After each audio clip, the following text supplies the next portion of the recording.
J-1 avant sa rentrée scolaire, Charlotte, 17 ans, revient à l'école des Roches après 2 mois de vacances.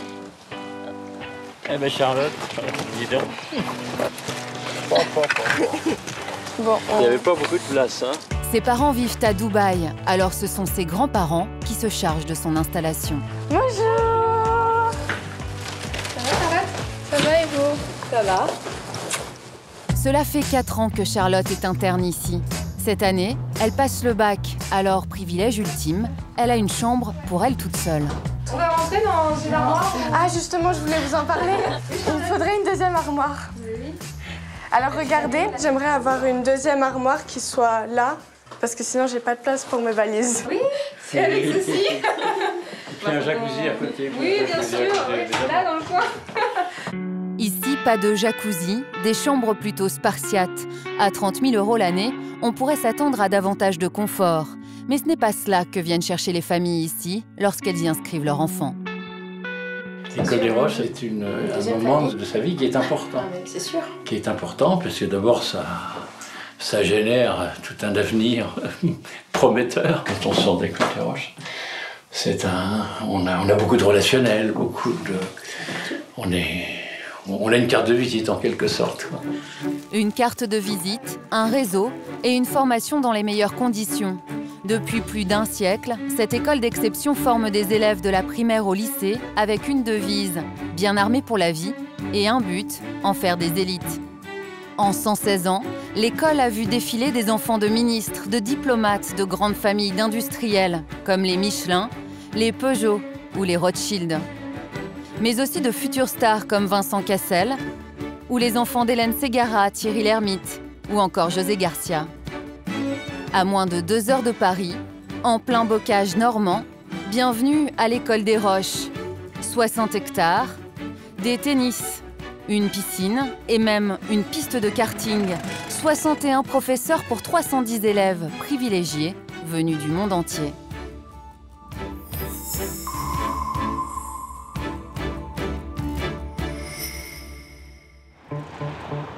C'est jour de rentrée, et cela commence par un drôle de ballet à Paris, avenue Foch, dans l'un des quartiers les plus chics de la capitale. Certains des élèves déjà en uniforme rejoignent le car dépêché par l'école. Ceux-là, pour la plupart, sont étrangers, comme la moitié environ des effectifs. Qu'est-ce qu'on attend?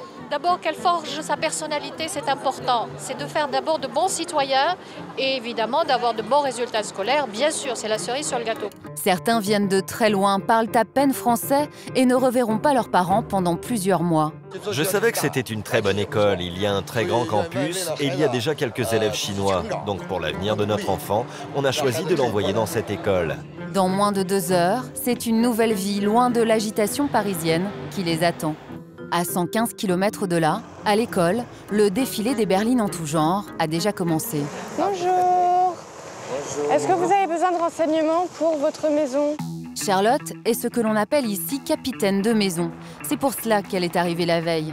Sa mission, tout au long de l'année, sera d'orienter et d'aider les 60 jeunes filles qui partageront sa maison. Aujourd'hui, elle accueille et informe les nouveaux venus. Donc ton prénom c'est? Jeannette. Comme plus d'une centaine d'élèves attendus aujourd'hui, Jeannette est étrangère. Elle est la fille d'un ministre gabonais. Bon, il y a 3 lits, mais vous êtes que 2. Jessica, elle, est irlandaise. Pas un problème pour Charlotte qui est trilingue. C'est là aussi l'un des intérêts de l'école. Ici, les nationalités se côtoient et très vite, les élèves échangent naturellement en plusieurs langues. So your room is this one? Yeah. So you can choose your bed. This one maybe? We try and mix the rooms to get a bit of every nationality and to put a French person in each room so they can speak French. De l'autre côté du campus, César, 12 ans, et sa mère Catherine, productrice, arrivent à l'école. Tu prends ton sac? Je prends le cartable. César est nouveau. Cette année, il vivra dans cette maison avec 61 garçons de son âge. Ici, à la manière des collèges anglais, les élèves sont répartis dans une dizaine de maisons à travers le parc. Bonjour. Un comité d'accueil miniature l'y attend. Ici, même à 12 ans, on prend la moindre tâche au sérieux. Ça a été? T'as passé de bonnes vacances? César est en échec scolaire. Ses parents espèrent qu'ici, il obtiendra de meilleurs résultats. Celui-là, il est pris, celui-ci, celui-ci et celui-ci. En gros, je prends ces deux-là. Ouais, Je prends celui-là. Celui-là. Ça va bien se passer. Hein? D'accord? Bon courage. D'accord, je t'aime. Mais avant de se mettre au travail, César doit encore passer par une étape indispensable. Bonjour. Toi. Ouais, je crois que c'est la Bonjour. Alors, vous avez repéré vos tailles? Peut-être, oui. Peut-être. Ici, l'uniforme est obligatoire. Est-ce que tu as déjà eu l'occasion de porter une cravate? Non, jamais. Non? Donc ça va être une grande première? Oui, c'est ça. Costume, cravate et chemise blanche, l'occasion pour les plus jeunes d'apprendre leurs premiers gestes d'homme. Tu passes devant. Ensuite, tu passes par Maintiens derrière. un peu. Là, on passe par derrière et ça te fait repasser. Ensuite, on passe par là. Voilà. D'un seul coup, c'est un autre homme. Hein, c'est une grande transformation quand même. Et j'espère que tu te sentiras à l'aise avec tout ça. Moi aussi, j'espère. Hein. Mais bon, il n'y a pas de raison, hein, parce que t'es loin d'être ridicule. Au contraire, tu as énormément d'élégance. L'élégance a un prix. Il faut compter plus de 700 € pour le trousseau de rentrée. C'est la marque de fabrique de l'école des Roches. On a la cravate avec marqué ER, donc c'est vraiment le symbole de l'école des Roches, l'uniforme. C'est ce qui distingue nos élèves. César devra attendre encore quelques retouches pour devenir un vrai rocheux. À la rentrée, 4 couturiers travaillent sur le domaine sans relâche dans un atelier improvisé pour livrer 1000 pièces sur mesure en quelques semaines.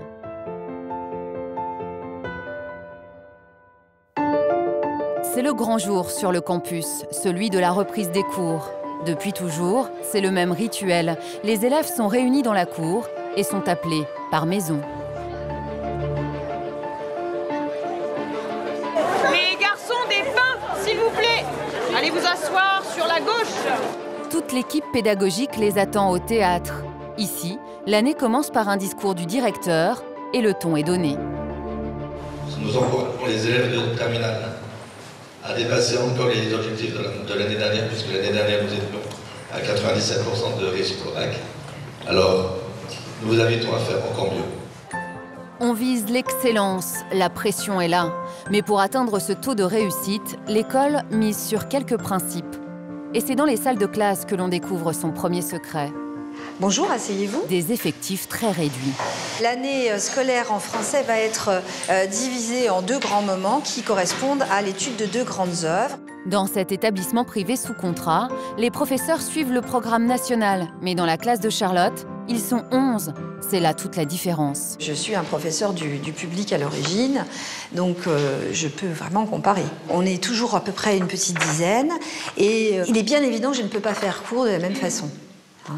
Je parle à chacun et je peux m'occuper de chacun assez facilement. Un enseignement en petit comité, quasi personnalisé, et ce tous les jours de 7h55 à 22h, devoirs compris.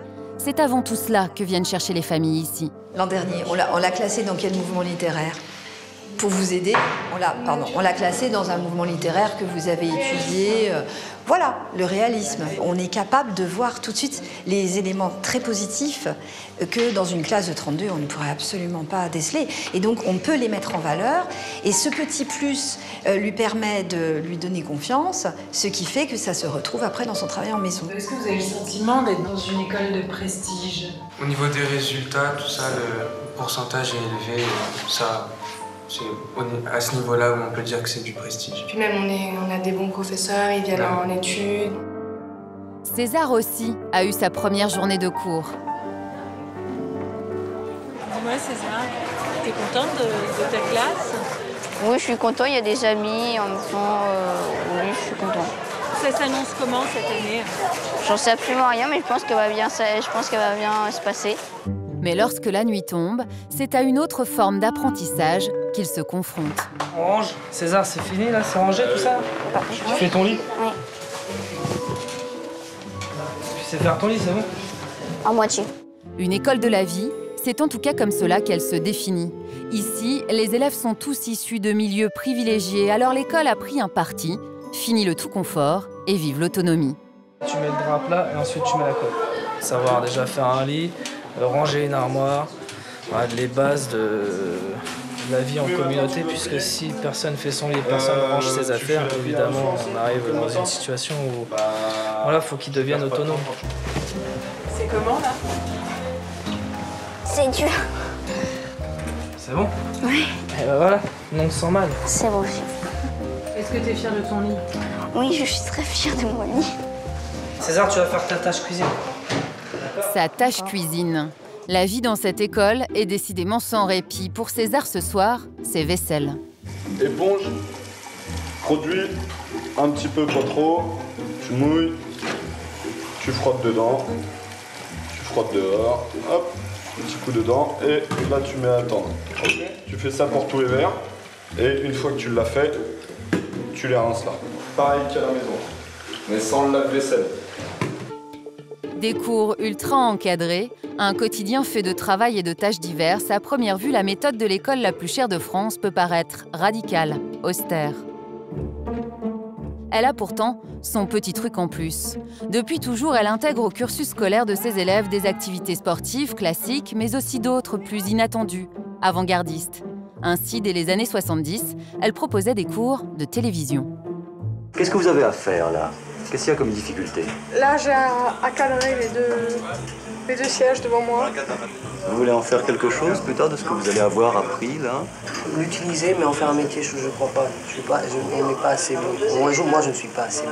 Des cours de télévision hier ou d'autres aujourd'hui, l'idée est toujours de confronter les élèves à leur vie future. Marceau, il va t'expliquer sur les niveaux d'huile, niveau d'huile embrayage, niveau d'huile moteur. D'accord? César a choisi karting, le rêve de bon nombre de petits garçons de son âge. Mais ici, pas question de rouler dès la première séance. Comme tout dans cette école, ça se mérite. Tous les tiroirs, toi qui saches ça par cœur. Je te poserai des questions, je te dirai à quoi ça sert ça. C'est un tournevis plat? Voilà, un tournevis plat. Ah. Ça, tu sais comment ça s'appelle ça? Tournevis rond? Non, un tournevis cruciforme. Ils sont contents de découvrir comment ça se passe exactement, de salir les mains au karting, de faire un tas de trucs qu'ils ne savaient pas faire avant. Vous voyez, moi, je connais des élèves qui sont arrivés à l'école, comme ils avaient quelqu'un pour porter les valises, ils n'ont jamais porté de valise, et puis du jour au lendemain, il fallait qu'ils portent leurs valises, vous voyez. Les encourager à l'autonomie, toujours, c'est aussi le but de ces activités extraordinaires. Ça peut toujours servir, par exemple, si on va en vacances et qu'on tombe en panne, au moins on saura, par exemple, voir si c'est l'huile qui va pas, ou si, par exemple, si on est en scooter, il y a la bougie ou l'antiparasite qui sont enlevés. Ça nous servira tout le temps. Ça donne envie? Un peu, oui. À quelques kilomètres du campus, Charlotte, elle, passe directement aux travaux pratiques. Bon, ben Charlotte, il va falloir y aller. Ouais. Donc je vais t'aider à t'installer si tu veux. À quelques mois de ses 18 ans, elle n'a pas choisi de passer son permis de conduire, mais son brevet de pilotage. Cette année, Charlotte a en effet choisi l'option aviation. C'est impressionnant d'avoir plein de boutons partout. Charlotte a voulu suivre les traces de sa mère qui travaille dans l'aviation. Pour son premier cours, elle a droit à un baptême de pilotage.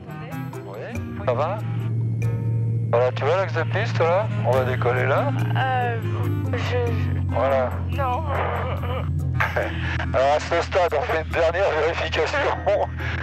Rassure-toi, c'est pas le testament, hein, c'est une vérification. Le compas, il est bien, il est 247. Le directionnel aussi et la radio. Et ben voilà, il n'y a plus qu'à décoller. Comment on fait? Comme dans un cours de conduite, l'instructeur prend la main dans les moments délicats. Et voilà. Ça se passe bien là. Oui. On prend 89 gentiment. Alors regarde, j'incline un peu à droite et que va faire la machine? Elle va virer gentiment. Gentiment. Tu vois, regarde. Ouais. Non, oh là là, je peux pas regarder. Oh non. C'est des petites inclinaisons là. C'est petit ça? Oui. Voilà, très jolie vue sur ton école, regarde. Oui. Voilà.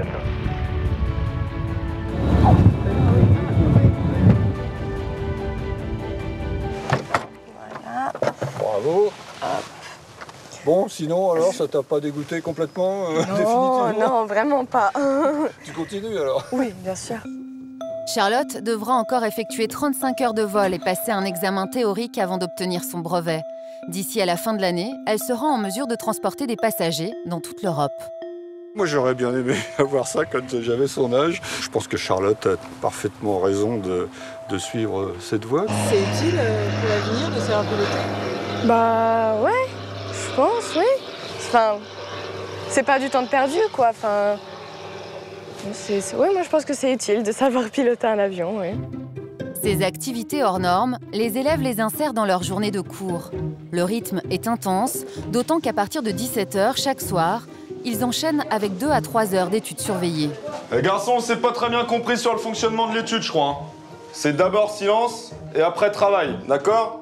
Cela se passe dans chaque maison, chacun dans son box, sans bouger. Bon, tu refais ça vite fait, ça te prend pas longtemps et après tu commences les devoirs, ok? Si t'as un souci, t'hésites pas, tu lèves la main. On essaie de leur donner une bonne organisation de travail, une bonne méthodologie. Et voilà, même s'ils ont des journées conséquentes et puis chargées en termes de temps de travail, il y a 2 heures tous les jours où ils font leurs devoirs. Donc on est là, on peut les aider. À cet âge-là, à ce niveau-là, ça va, on peut gérer. Les chefs de maison veillent, mais surtout les professeurs ne sont jamais loin. C'est là encore l'un des privilèges de l'école. Bonsoir. Donc je me présente pour les nouveaux, je suis Madame Seniard, je suis aussi professeure de français et certains, j'en connais, toi t'es nouveau, d'accord, vous je vous connais, donc certains je vous aurai demain matin pour le cours à 7h55. Des professeurs qui chaque soir apportent un soutien scolaire personnalisé. Moi, je viens tous les soirs, par exemple, et j'interviens à la demande des élèves, soit directement au pupitre, soit dans la grande salle, à l'entrée, qui permet de réunir un petit groupe selon les besoins qu'ils ont.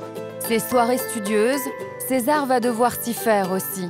C'est pour cela que ses parents déboursent près de 30 000 €, le prix espère-t-il de l'excellence et de la réussite.